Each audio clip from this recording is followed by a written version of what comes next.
नमस्कार साथियों, आज हम स्टडी करने जा रहे हैं most important one word substitutions की। All these one word substitutions are very beneficial for all examinations. Most of the words have been asked in many examinations. So today we have selected many important one word substitutions. Let's start. The first one is agnostic. The first one is agnostic. Agnostic means doubtful about God's existence. मतलब कोई ऐसा व्यक्ति जो doubt रखता है भगवान के बारे में, भगवान है भी या नहीं, जिसके माइंड में डाउट रहती है, उस व्यक्ति को एग्नोस्टिक कहा जाता है। Next one is altruist. Altruist का मतलब होता है अ लवर ऑफ मैनकाइंड, मानव प्रेमी, मानवता से प्रेम करने वाला, परोपकारी व्यक्ति जिसे हम कह सकते हैं, जो मानव जाति के लिए अच्छे कार्य करने की हमेशा भावना रखता है, ऐसे व्यक्ति को हम ऑल्ट्रिस्ट कहते हैं। Next one is amateur. Amateur वाले की आप स्पेलिंग पर और फोकस करेंगे, AMATEUR. कई बार स्पेलिंग वाले पोर्शन में ये वर्ड पूछ लिया जाता है, कुछ एक एग्जाम्स में देखा गया है। तो अमेच्योर उस शब्द को कहते हैं one who does something for pleasure and not as profession. कोई व्यक्ति कोई काम शौक मौज के लिए करता है, पैसे कमाने के उद्देश्य से नहीं या प्रोफेशन के उद्देश्य से नहीं, ऐसे व्यक्ति को अमेच्योर कहा जाता है। ठीक है जी। मान के चलिए कोई व्यक्ति कीर्तन गाता है, कीर्तन में गाने गाता है और उसे पैसे लेने से कोई मतलब नहीं है, तो it means that person is amateur. ठीक है जी, चलिए आगे बढ़ते हैं। Ambidextrous. Next one is ambidextrous. और एम्बीडेक्स्ट्रस आपके लिए बहुत इंपॉर्टेंट है। इसका मतलब है able to use both hands. A person who is able to use both hands. कोई ऐसा व्यक्ति जो दोनों हाथों से काम करता हो, दोनों हाथों से लिखता हो, उस व्यक्ति को एम्बीडेक्स्ट्रस बोला जाता है। ठीक है जी, that is very important. And next one is anarchist. Anarchist उस व्यक्ति को कहते हैं one who does not follow the rules of government. जो गवर्नमेंट की बातों को नहीं मानता है बल्कि गवर्नमेंट के विरुद्ध में चला जाता है, सारे नियम कानून को तोड़ देता है, उस व्यक्ति को अनार्किस्ट कहते हैं। ठीक है जी, आगे बढ़ते हैं। अपोस्टेट. अगला है अपोस्टेट. और अपोस्टेट का मतलब होता है one who changes his religion, idea, faith और पार्टी. पार्टी भी जोड़ सकते हैं। कोई व्यक्ति अपनी पार्टी को बदल ले, अपने धर्म को बदल के दूसरा एक्सेप्ट कर ले, और तो ऐसी कंडीशन को, ऐसे व्यक्ति को हम अपोस्टेट कहते हैं। ठीक है जी। अपोस्टेट के बारे में अगर हम एग्जांपल लें तो राजनीतिक के तौर पर नवजोत सिंह सिद्धू सबसे बड़े अपोस्टेट हैं। कभी बीजेपी में पहुंच जाते हैं, कभी कांग्रेस में, और तो उन्हें हम अपोस्टेट कह सकते हैं। Next one is arbitrator. Arbitrator is called a person who settles the dispute between two groups और पीपल. कोई ऐसा व्यक्ति जो दो पक्षों के बीच में समझौता कराने का काम करता है, बिचौलिया का काम करता है, मीडिएटर का काम करता है, उसे आर्बिट्रेटर कहा जाता है। ठीक है जी, आप समझ गए होंगे। आर्बिट्रेटर एक बार फिर समझ लीजिए अ person who settles the dispute between two groups और पीपल. दो पार्टी या दो ग्रुप के बीच में कोई समझौता कराने वाले व्यक्ति जो होता है, उसे आर्बिट्रेटर कहते हैं। Next one is ascetic. Ascetic का मतलब होता है one who leads an austere life. जो बहुत सिंपल सादा, ऑस्टेयर का मतलब होता है सिंपल सादा, बिल्कुल भोले वालेपन से रहता है, और ऐसे व्यक्ति को एसेटिक कहते हैं। सन्यासी टाइप होता है, बिल्कुल सादा जीवन जीने वाला। And next one is atheist. ये हम बहुत छोटी क्लास से पढ़ते आते हैं। अथीस्ट का मतलब होता है one who believe in God, sorry one who does not believe in God. इसको थोड़ा उल्टा हो गया है, नोट आना चाहिए था। और जो भगवान में विश्वास करता है उसे तो थीस्ट बोलते हैं।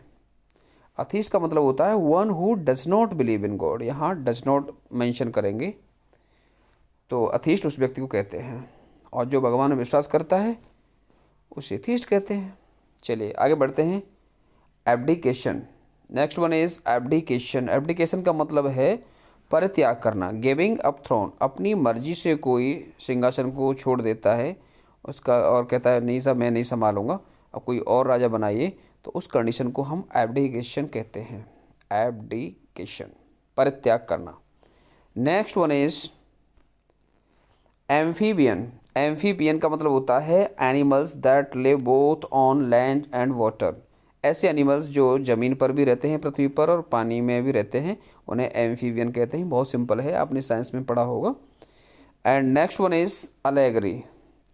अलेगरी का मतलब होता है a story that expresses ideas through symbols. It is very important. ये लिटरेचर में भी पूछ लिया जाता है और यहाँ वन वर्ड सब्स्टिट्यूशन में पूछा जा सकता है। अलेगरी का मतलब होता है कोई ऐसी स्टोरी जिसमें सिंबल्स का यूज करके किसी कहानी को समझा जाता है। ठीक है जी, सिंबल के साथ में, तो उसे अलेगरी कहा जाता है। चलिएगा, ठीक है जी, प्रतीकात्मक कहानी चलती है। आगे बढ़ते हैं हम। अलेगरी के बाद नेक्स्ट वन है एक्वेटिक। हाँ जी, अलेगरी के बाद में नेक्स्ट वन है एक्वेटिक। ये भी साइंस का वर्ड है, हम पढ़ चुके होंगे। Animals that live in water, जो एनिमल्स वाटर में रहते हैं, they are called aquatic. And next one is autobiography. That is very important and very simple, normal, हम पहले भी पढ़ चुके होंगे। The life history of a man written by himself. कोई व्यक्ति अपने बारे में पूरा अपना जीवन वृत्त लिखता है, कोई कहानी लिखता है, सारी डिटेल्स लिखता है, तो उस कंडीशन को हम ऑटोबायोग्राफी कहते हैं। चलिएगा, next one is axiom. Axiom, axiom का मतलब होता है कोई सिद्धांत, a statement that is undoubtedly true. ठीक है जी, संत महात्मा अपने कोई कोटेशन या कोई बहुत बड़ा सिद्धांत बोलते हैं और जो 100% ट्रू होता है उसे एक्सियम बोला जाता है। वेरी इंपॉर्टेंट है। आगे बढ़ते हैं। एनोनिमस। एनोनिमस का मतलब होता है बीइंग नो नेम, बिना नाम के। ठीक है जी, एनोनिमस या कई बार एनोनिमसली वर्ड यूज होता है। कोई व्यक्ति अपने नाम को छिपा लेता है। मान के चलिएगा, मैं कोई किताब लिखता हूँ और अपने नेम को उसमें छिपा लेता हूँ, बिना नाम के कोई किताब लिख देता हूँ, तो उस कंडीशन को हम एनोनिमस कहेंगे। And next अबेटोर। अबेटोर का मतलब होता है a place where animals are slaughter, जहाँ भी और एनिमल्स को स्लॉटर किया जाता है, कत्ल किया जाता है। कसाई खाना कह सकते हैं इसको। ये मीट और मांस वाले लोग हैं, ये जो प्रोफेशन करते हैं, पशुओं का स्लॉटरिंग करके उन्हें बेचते हैं, और उसे अबेटोर कहा जाता है। नेक्स्ट अपायरी। एग्जाम्स में अक्सर पूछा जाता है। अपायरी बहुत सिंपल है, a place where bees are kept, जहाँ मधुमक्खियों का पालन होता है और ग्रुप होता है, उसे अपायरी बोलते हैं। And next one is aquarium. Aquarium is a tank of place for fishes. तो ये एक्वेरियम वो टैंक होते हैं जहाँ फिशेज वगैरह उसमें पालते हैं।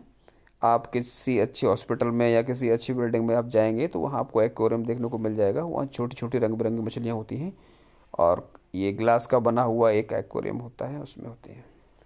Next one is Arena. Arena का मतलब होता है अ प्लेस फॉर रेसलिंग। ये जहाँ दंगल होता है, दंगल और जो पहलवान लड़ते हैं, उस जगह को अरेना बोलते हैं। And next one is arsenal. Arsenal का मतलब होता है a place for ammunition and weapons. शस्त्रागार जैसे कहते हैं हम, जो है जिस जगह पर पूरा हथियारों का जखीरा होता है, भंडार होता है, उसे हम आर्सेनल बोलते हैं। Next one is asylum. Asylum होता है a place as shelter for political refugees. ठीक है जी, a place as shelter for political refugees, ये एक शरणस्थली होती है। अजाइलम, कुछ लोग इसे असाइलम प्रोनाउंसिएट करते हैं। यह और एक साथ बहुत सारे रेफ्यूजीज़ के लिए बनाया गया हो एक जगह होती है, शरणस्थल इसे कह सकते हैं, तो इसे असाइलम बोला जाता है। Next one is aviary. Aviary की बात करें तो ये कहलाता है a place where birds are kept, जहाँ पक्षी पाले जाते हैं, पक्षियों का कलेक्शन रहता है, उसे अवायरी बोला जाता है। हाँ जी। आर्काइव्स।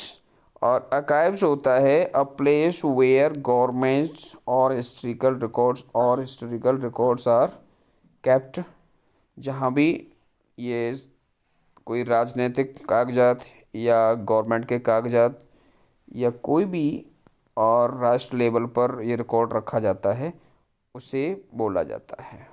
चलिए आगे बढ़ते हैं। आज का लास्ट है एंथ्रोपोलॉजिस्ट। एंथ्रोपोलॉजिस्ट का मतलब होता है वन हु स्टडीज, एक मिनट,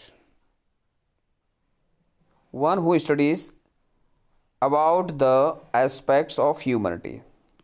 ठीक है जी, one who studies about the aspects of humanities. इसका मतलब है कि मानव जाति से संबंधित या मनुष्यों से संबंधित जो भी अध्ययन किया जाता है उस व्यक्ति को एंथ्रोपोलॉजिस्ट बोलते हैं।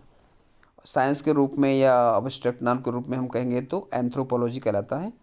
और कोई उस व्यक्ति को जो ह्यूमन नेचर से संबंधित अध्ययन करता है और डीपली नॉलेज रखता है उसे एंथ्रोपोलॉजिस्ट कहा जाता है।